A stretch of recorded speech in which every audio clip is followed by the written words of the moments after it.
لنگر حوض کی pub dancer Renuka کی خودکشی کے معاملے کو لو جہاد کا رنگ دینے کی کوشش۔ حیدرآباد کے لنگر حوض کی لاج میں مسلم شخص کے ساتھ موجود خاتون کی خودکشی کے واقعے کو بعض ہندوتا تنظیموں کی جانب سے لو جہاد کا رنگ دینے کی کوشش کی جا رہی ہے۔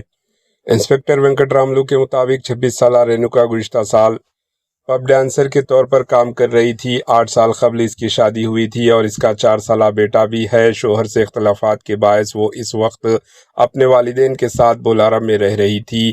پولیس کے مطابق گولکنڈہ کا فاروق، جو ڈیری فارم اور ریئل اسٹیٹ کا کاروبار کرتا ہے، سے رینوکا کی ایک پب میں دوستی ہوئی تھی۔ گزشتہ 6 مہینے سے دونوں لنگر حوض میں آندھرا فلور میل کے قریب واقع ایک ہوٹل میں آتے جاتے تھے۔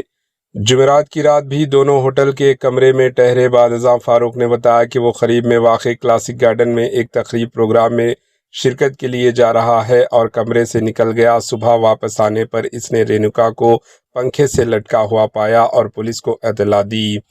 پولیس نے بتایا کہ ہوٹل کے کمرے سے شراب کی ایک بوتل بھی برآمد ہوئی۔ ابتدائی تحقیقات کے مطابق فاروق کے جانے کے بعد رینوکا نے کوکٹ پلی کی اپنی دوست سیتا سے فون پر بات کی تھی۔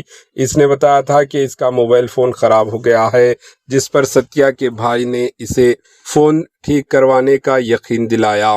پولیس کا کہنا ہے کہ اس کے بعد رینوکا نے مبینہ طور پر ستیا کو ویڈیو کال کر کے کہا کہ وہ مرنے والی ہے۔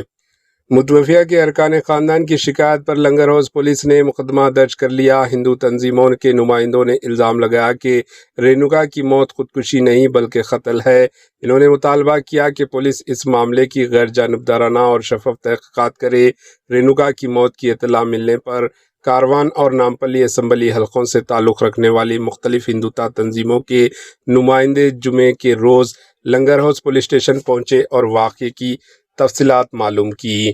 اس موقع پر ہندو تنظیموں کے قائدین بنگاری پرکاش اور الوال اندرا سینا ریڈی نے الزام عائد کیا کہ معصوم ہندو خواتین کو لو جہاد کے نام پر پھنسایا جا رہا ہے اور ان کے قتل کیے جا رہے ہیں۔ انہوں نے مطالبہ کیا کہ پولیس کسی بھی سیاسی جماعت کے دباؤ میں آئے بغیر رینوکا کی موت کی غیر جانبدارانہ تحقیقات کرے اور متاثرہ خاندان کو انصاف فراہم کرے۔